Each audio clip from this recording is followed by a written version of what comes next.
أعوذ بالله من الشيطان الرجيم بسم الله الرحمن الرحيم الحمد لله رب العالمين والصلاة والسلام على أشرف الأنبياء والمرسلين سيدنا ومولانا أبي القاسم المصطفى محمد اللهم صل على محمد وآل محمد وعلى أهل بيته الطيبين الطاهرين ولعنة الله على أعدائهم إلى يوم الدين.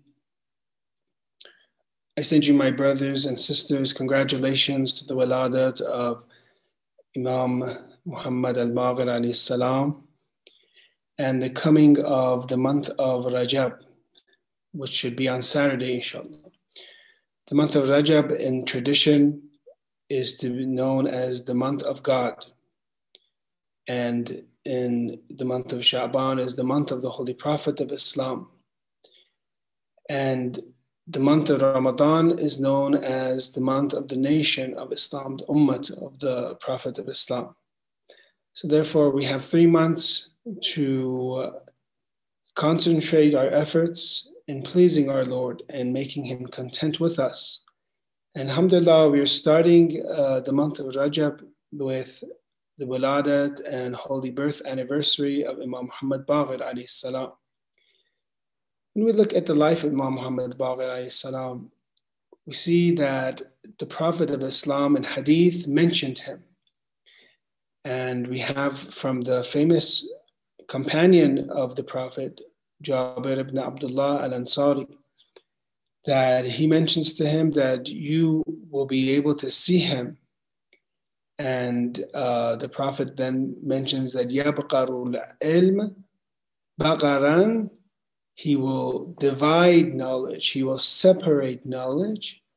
فَإِذَا لَقَيْتَهُ فَقْرَأْ مِنِّي السَّلَامِ, and when you see him, send him my salam.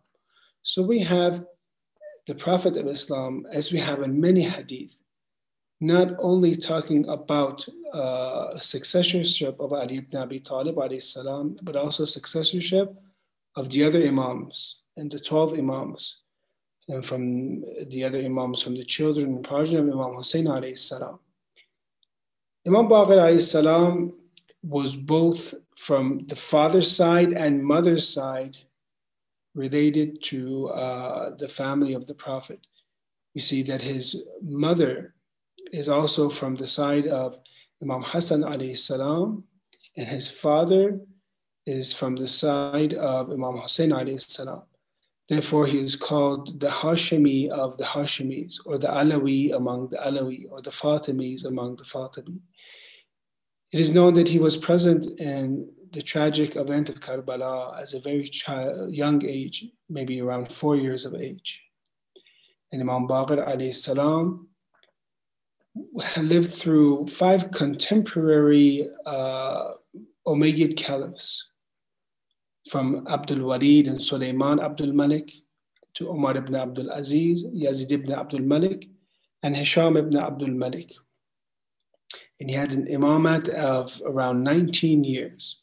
But what separates Imam Baqir alayhi salam from the other time periods, from the other imams, and what allowed him to be al-Baqir and separate knowledge from everywhere else, separate knowledge from, we could say, separate knowledge and divide knowledge and teach knowledge, was the time period that Imam alayhi salam lived. Imam Baqir alayhi salam lived in a time period where there was more flexibility from the government. But this also led to bad things too. This also led to deviant groups that arose when the government did not control the people as much in their beliefs. Therefore, the Imam alayhi salam also had a task not only to teach knowledge, but to combat false ideologies at his time period. And we'll talk about that inshallah. I want to talk to you about that time period before Imam Baqir alayhi salam. We had a time period from after Imam Ali alayhi salam to Imam Hassan, Imam Hussein, that you don't have many hadith being recorded, at least in our hands that we have now. Allama Tabatabai mentions that he has read 35,000, 36,000 hadith of Wasa'il al-Shia. And he says he doesn't see once a person come to ask Imam Hussein alayhi salam about halal, haram, about beliefs. That there's a time period where we don't see people being either interested as much or following the Imams are madloom, or we see that there was not ability and there is a complete lockdown, as we have in the time of Imam Ali ibn Hussein, that the followers were maybe only a handful, and Imam Ali ibn Hussein would speak and teach through the du'as. And we have from As-Sahifa As-Sajjadiyya alayhi salam, we see that he would speak through this means. But what led to Imam Baqir alayhi salam and these traditions that we have maybe a few thousand from Imam Hassan, Imam Hussein, we have about 9,000, some have counted, 9,000, I say, out of 45,000 hadith being attributed to, or a little bit more, maybe 60,000 hadith, and Bihar has 85,000 hadith. At least about 9,000 hadith being from Imam Baqir alayhi salam. From the other Imams that we have, from Imam Hadi, Imam Hassan Askar alayhi salam, we have maybe 500 sometimes from each Imam. But from Imam As-Sadiq, we have about 35,000 hadith. So we see that the hadith becomes multiple, and some traditions, some traditionalists and students of Imam Baqir alayhi salam, like Jabir ibn Yazid al-Ju'fi, has been said to learn about 70,000 hadith. Muhammad ibn Muslim also maybe 30,000, 50,000 hadith from Muhammad ibn Muslim. So Imam Baqir alayhi salam began to teach, began to develop students, and he would teach them to lock down knowledge. And one of the differences that we have between the Shia tradition in collecting hadith and in the writing of hadith, that the Imams instructed their students to write down these hadith. But our Sunni brothers, they would mainly rely on the memory until it was, compiled later on in the Sahih books that they have. So therefore, we see that knowledge has been written, and some even they're attributed some books to Imam Baqir alayhi salam, like a book of tafsir. Either themselves would write, or mainly their students would write. And what we see is Usul al-Arba'iyya, 400 main books that were taught from the Imams, that were learned from the Imams.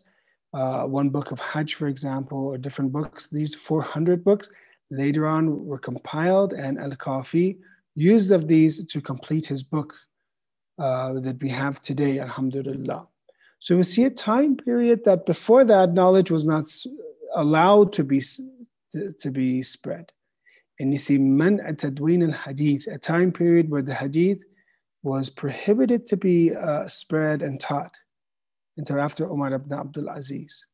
So after the time of Imam Baqir alayhi salam, you see that we have in the hadith كانت الشيعة, or we have in history كانت الشيعة قبل أن يكون أبو جعفر عليه السلام لا يعرفون مناسك حجهم.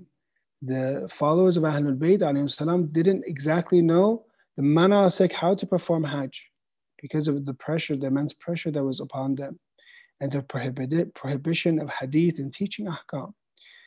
And then we have وَحَلَالَهُمْ وَحَرَامًا, not allowing them to, they did not know their halal and haram until Imam Muhammad Baqir alayhi salam came.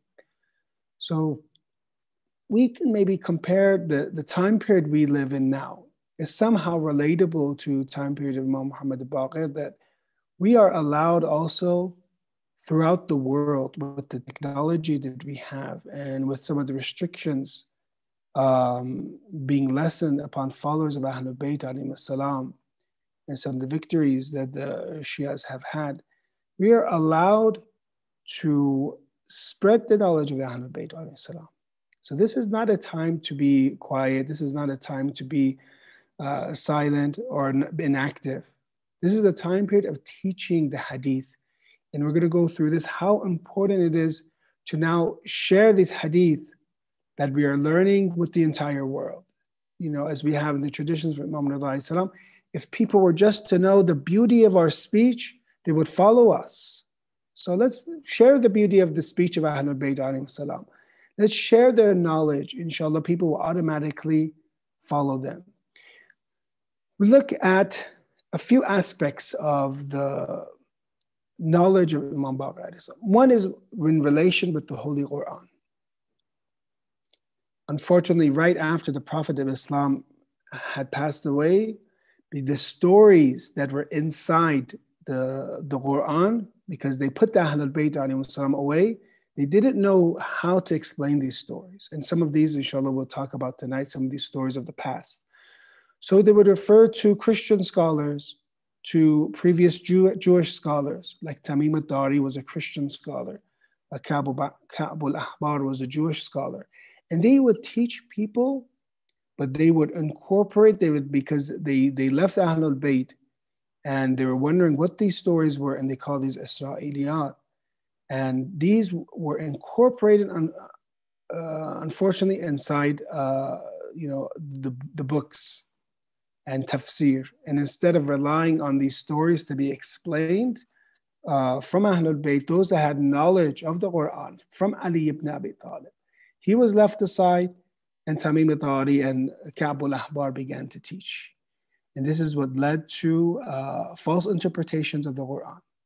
Later on, also we see that the Imams were always trying to fight for the true understanding and true interpretation of the Quran. That when the Quran talks about a yad, a hand, or it talks about a shin, or it talks about a kursi, a chair, what do these mean?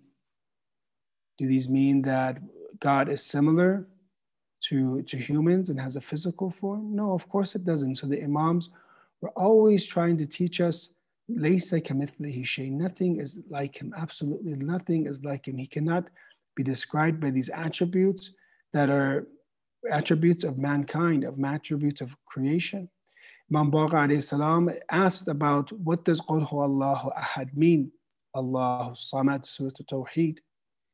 He said in the hadith, لَوْ وَجَدْتُ لِعِلْمِي الَّذِي آتَانِي اللَّهُ عَزَّ وَجَلَّ حَمْلَتَانِ لَنَشَرْتُ الْإِسْلَامَ وَالتَّوْحِيدَ وَالشَّرَائِعَ كُلِّهَا مِنَ الصَّمَدِ. That I am able to spread I have this ability to spread and teach all of Islam, all of Tawheed, all of the oneness of God, all of Islamic rulings, just from this word, as-samad. This is the knowledge of Ahlul Bayt, because it is a God-given knowledge. It is not a knowledge that we try to interpret, from the verse before, from the verse afterwards. It is a knowledge that Allah has given them because of the duty that they have to protect the Quran and protect its meaning.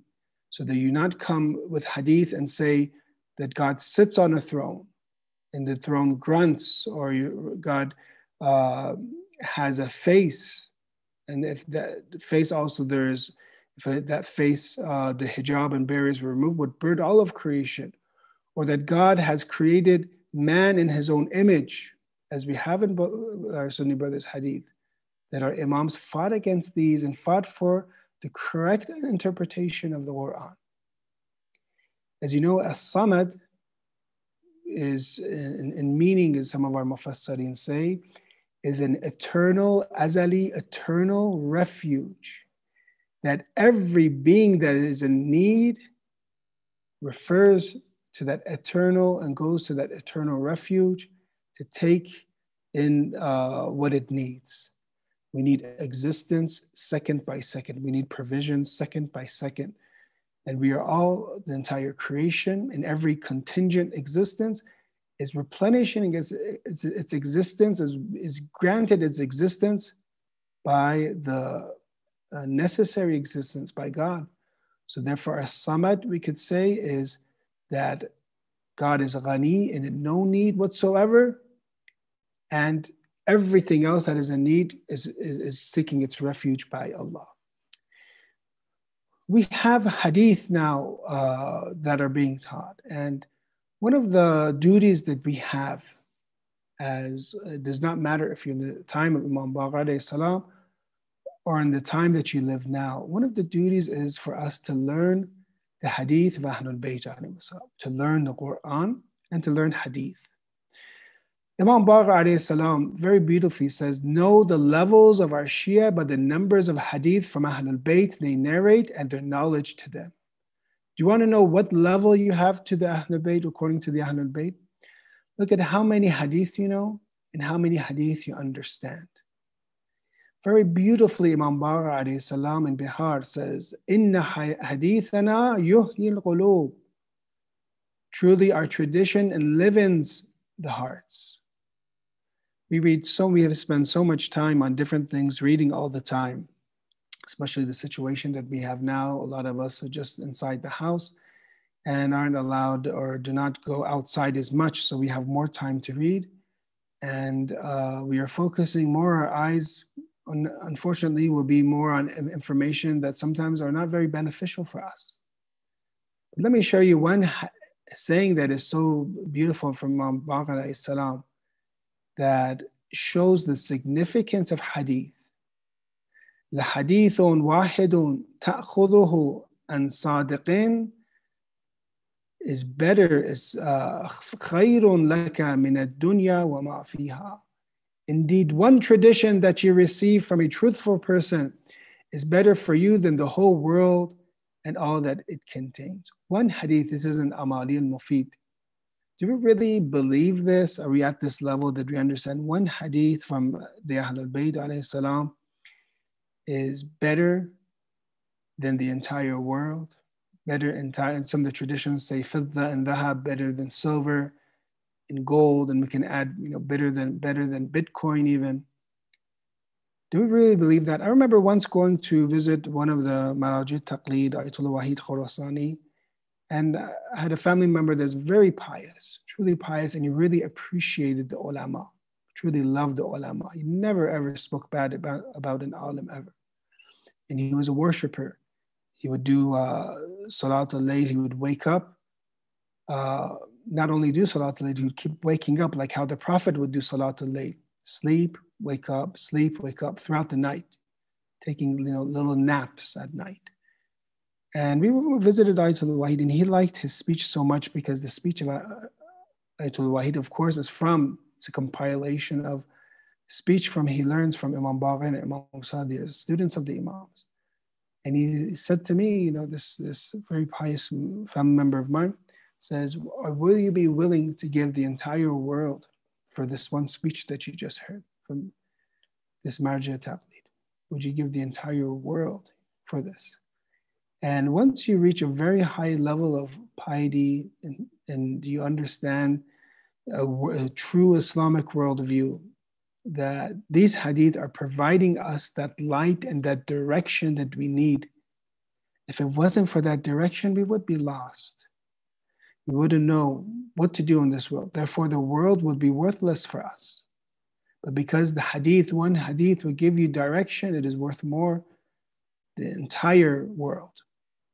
Some of the hadith we have because Imam Baqir alayhi salam was a teacher, and he was sharing the hadith of the Holy Prophet of Islam. He was sharing the hadith of Ahlul Bayt alayhi salam, or Sa'uba. Sometimes we come to a tradition, and it's not like we say maybe the Quran is hard and needs exegesis, but the hadith doesn't. The hadith also, there are hadith, even though it is more juz'i, it is more particular, and there's more explanation in hadith, but also hadith, also there are sa'uba and difficulty in bearing the hadith.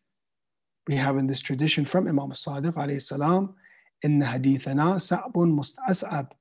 Truly our traditions are hard and difficult. La yahtamiluhu illa malakun muqarrab. Only unbearable except by a near station angel. Only an angel can understand our hadith. Aw nabi mursal, or a prophet, a sent prophet. Aw abdun imtahana Allah qalbahu lil iman, or a servant whose heart has been tested by Allah for faith. It's very interesting. This hadith doesn't say not necessarily that he is very intellectual, but this is talking about the metaphysical requirements of a person to understand hadith. A servant whose heart has been tested for faith. So these three groups. Is there another group? Yes. أو مدينة حسينة. And then this is weird when you look at the hadith. Or a strongly guided city. So it talks about an angel, a prophet, an abd, a servant. These understand hadith, the hard hadith, difficult hadith. Or a city. What does it mean by city? Then the Amr here, the narrator asks, فقلت, the Rawi al-Hadith, يا أبا الحسن وأي شيء المدينة الحسينة. What is the strongly guarded city? It says, سألت أبا عبد الله. Then he asked, and they asked, فقال لي القلب, the heart. You understand? That is all comprehending. The all comprehending heart can understand. That is a city, a strongly guarded city, is a heart that is all comprehending. So we understand that there takes nur and ubudiyat and servitude to understand things in this world. There needs to be a level of ma'rifah from within, and the knowledge from within. And this is how someone can become a student of Imam Baqir alayhi salam.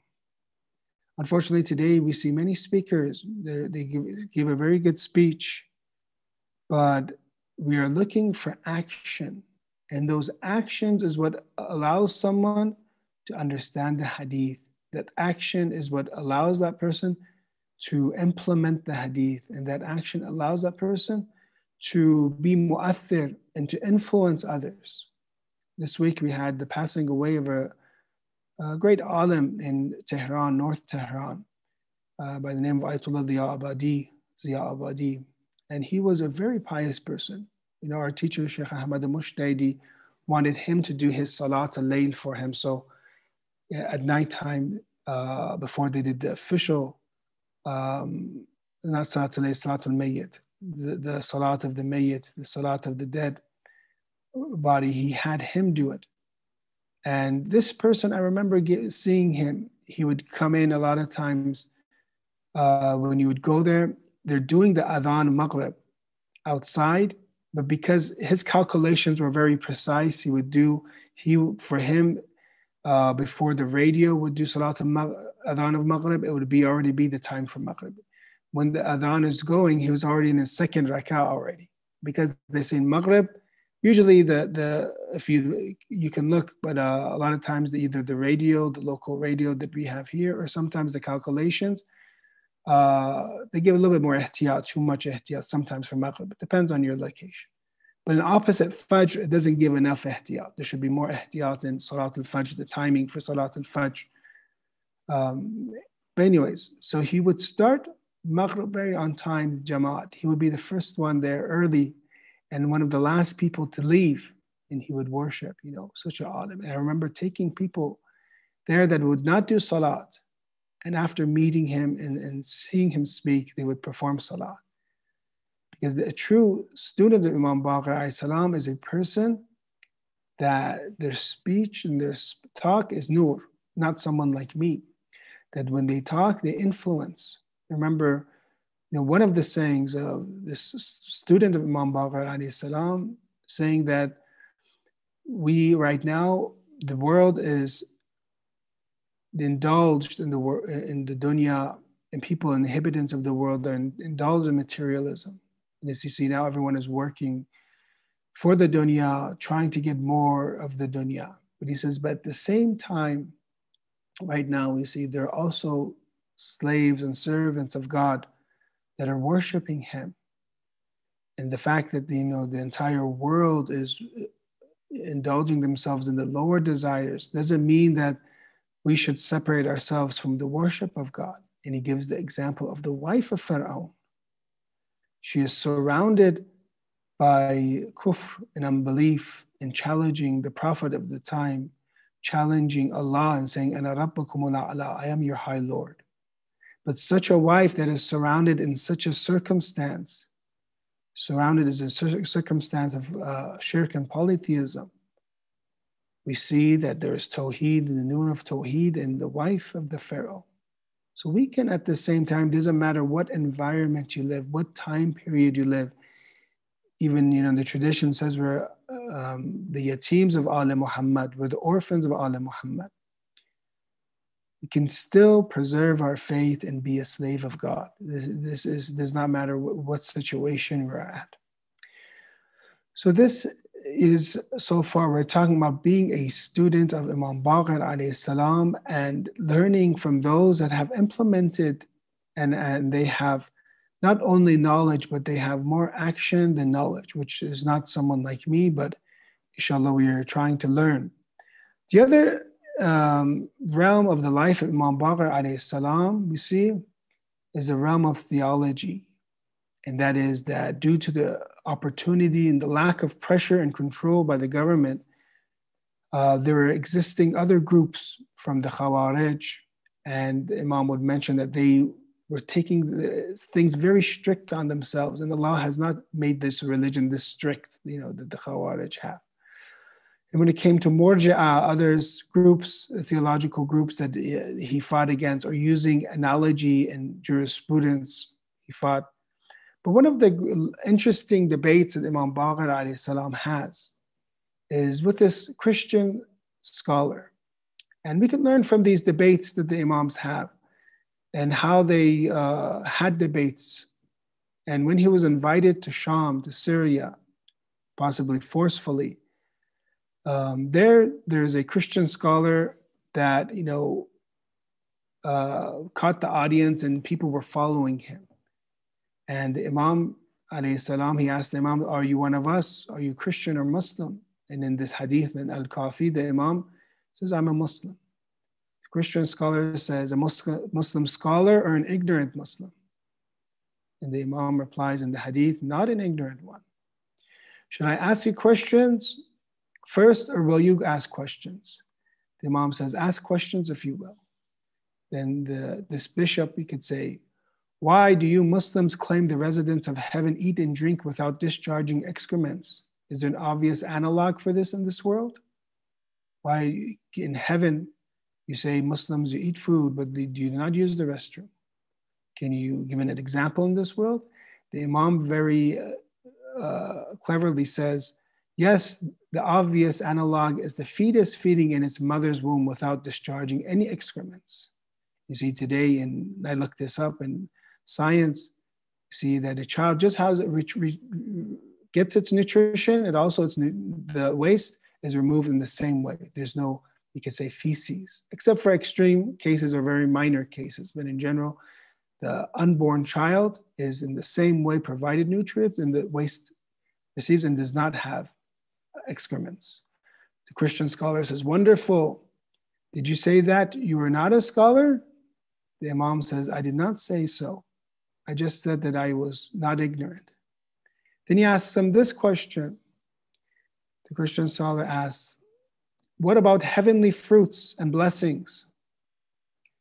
Why do you believe that heavenly fruits and blessings never decrease, however much they are consumed?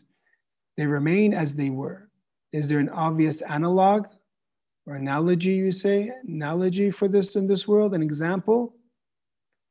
And the Imam replies, so in heaven, there are heavenly blessings. How come when we have fruit and foods in heaven, it would not be depleted? The Imam says, yes, the obvious example in the sensible world is the fire.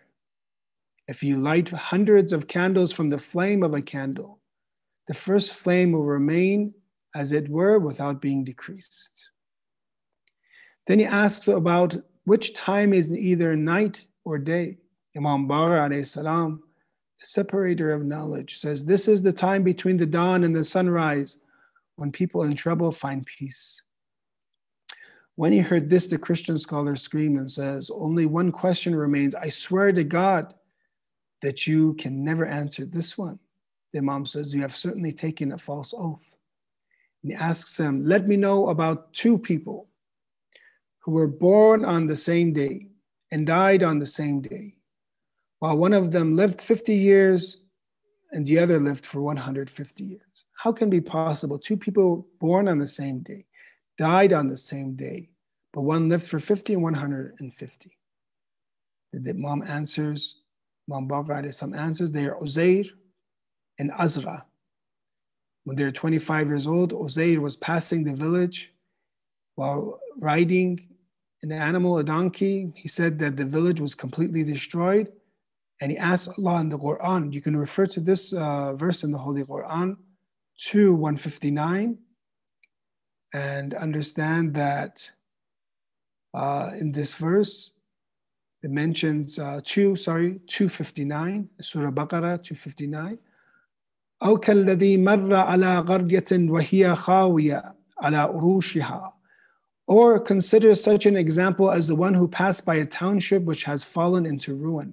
قال أنا يحيي هذه الله بعد موتها فأماته الله 100 عام ثم بعثه. Allah will, he asked, how will Allah bring life to this town after death? So Allah caused him to die for 100 years. Then he revived him. So this was Uzair. So 100 years he was given death. Very clearly, you see, brothers and sisters, فَأَمَاتَهُ اللَّهُ مِئَةَ عَامٍ ثُمَّ بَعَثَهُ. Maut, Allah gave him death. He caused him to die for 100 years. This is one of the examples that Raj'a and the return is not impossible. That in the Quran this has happened. 6 places at least in the Quran this has happened. 2 very clear, we can get from 2 verses that Raj'a will happen. And from mutawatir hadith, ila mashallah, that Raj'a will happen in our du'as, in our ziyarah, that Raj'a will happen. And this is one of the cases. So Raj'a is not an impossibility. That Uzair was given death and then life again. So upon saying this, and he talked about Uzair, the Christian scholar then asked all the questions to him and heard convincing replies. Then he failed to embrace the Imam. He became upset and said, people, you have brought a high-ranking scholar who has more information than me to embarrass me and to let the Muslims know that their leaders are superior to us. I swear to God that I will never talk to you, and if I live 1 more year, you will not see me among you. Then he left. As you know, guidance is not just intellectual. Guidance is from the heart. And Allah has to have inshirah, open your heart to Islam. And those that are not ready for it, those that do not qualify for the guidance of Allah, Allah does not open their hearts. And they can see Imam Baqir alayhi salam. They can see the knowledge of the Imam and not be guided. So this is a lesson for us in terms of how Imam Baqir alayhi salam taught and debated this Christian scholar, and what kind of humbleness he had and what kind of knowledge he had. And also you understand that that person was not guided. We said at the end, we'll talk about Jabir ibn Yazid al-Ju'fi, one of the companions that was, they say, Ashabu Sir. He knew the secrets of Ahlul Bayt. He was the student of Imam Baqir. I give you this advice to myself and to you brothers and sisters, because at the end, we should always say something that is practical, something that we can work on, and something that is beneficial, inshallah, from the sayings of Imam Baqir alayhi salam. In Tuhaf al-Uqul, he talks about to Jabir usika bi khams. I give advice to you for 5 things. Inshallah, we can implement these things. 5 things is what we will, inshallah, focus on for this week until next week, inshallah. In dhulimta fala tadlim. If dhulm happens to you, do not do dhulm to someone else. If you are oppressed, do not oppress. It's very easy to come back and strike back at someone that has been mean to you or cruel to you. So you know, what is the cause of dhulm? What is the reason of dhulm? It is need. We are not happy or content with what God has given us, so we want to infringe on others' rights. This is the source of dhulm. And this dhulm isn't necessarily, we could say, only to humans. We could do dhulm to God. And shirk, we see in the Quran, talks about inna shirk la dhulmun azeem. Shirk is a dhulm. So anything that separates from its true place, anything that separates itself from where it's supposed to be is dhulm. And we're encouraged not to even come close to dhulm. And it is one of the bad effects that it comes from not being content and worshiping the nafs. Seyed Mutahari talks about how to eradicate oppression, how to have social justice in our nations, in our communities. And he says, by refining ourselves, by spiritual perfection. Because dhulm comes from not being satisfied with what we have and trying to infringe on others' rights. If we truly understand those are things that Allah has given to others, if we truly understand that dhulm has a big repercussion for us in our lives, then there's no way that we will allow our greed, our anger, different vices that we have within us to allow us to infringe on others' rights. Instead, we would observe others' rights, and we understand that Allah gives us more blessings when you give justice to others, especially when you sacrifice for others. And you see, this is the way of the prophets, that when something did something bad to them, they would not do the same, react in the same harshness. That you see that the way of the Bani Umayyah, their way was of dhulm and sayf. That the Ahlul Bayt, their way and methodology was of rifq and compassion and love. So this is to be a student of Imam Sallallahu Alaihi Wasallam. You have to focus on not doing dhulm to each other and not oppressing each other, even if dhulm happens to you. 2, وَإِنْ خَانُوكَ فَلَا تَخُنْ. If you are betrayed, then don't be a betrayer. Somebody might, you give them some of your secrets and very confidential talks you have with them, and they expose this. Doesn't mean that you have to do the same thing and then you expose their faults and expose their secrets. So we're learning from this akhlaq of the prophets, the social behavior of the prophets, to be higher, not to do in return of what people do, to forgive and forget. And the three things that we have at the end, so those are in terms of when something bad happens to you, don't do that to the person. Don't do dhulm to them, don't betray them. The last 3 things are when we look at our relationship with society. True, we want people to become happy with us, but our entire goal in life is not that people are satisfied with us, because sometimes we have to choose over the satisfaction of God over the satisfaction of people. The criteria is not if people are happy with you or if people are not happy with you, if you're good or bad. It is if your life conforms with the Quran, if your life conforms with the Hadith. وَإِن كُذِّبْتَ فَلَا تَغْضَبْ. And if you are lied, do not become upset. You have a purpose, you have a role, and what you're trying to do is to promote Islam, promote truth. Doesn't matter if they lie to you, if they say you're a liar, they deny you. Do not become angry. وَإِن مُدِحْتَ فَلَا تَفْرَحْ. And if they praise you, do not become happy. See if Allah is content with you. وَإِن ضُمِنْتَ فَلَا تَجْزَعْ. And if you are put down, do not lose it. Do not become angry. Do not lose it. So therefore, we understand that becoming praised or someone putting us down should not make us angry or upset. If we can live like this, that our anger and being upset is not as a result of what people tell us.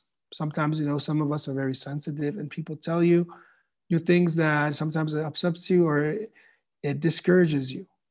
Do not look at their statements. Look at what your wadhifa and what your obligation is according to God. Maybe you have to do something and it's your obligation, people will become upset. Maybe sometimes you have to do something and people will praise you for it. That is not a criteria to know if you're good. So inshallah, we can act upon these things and not to do dhulm and khiyana and betray others, and not to become happy or upset just by the sayings of people, by what they say in social media. If they like us, if they follow us, it does not matter. What really matters at the end is that God is content with us. And of course, his contentment though comes from the way that we treat people honorably and in a very good way, in a special way, inshallah. وصلى الله على سيدنا محمد وعلى أهل بيته الطيبين الطاهرين اللهم صل على محمد وآل محمد وأجل فرجهم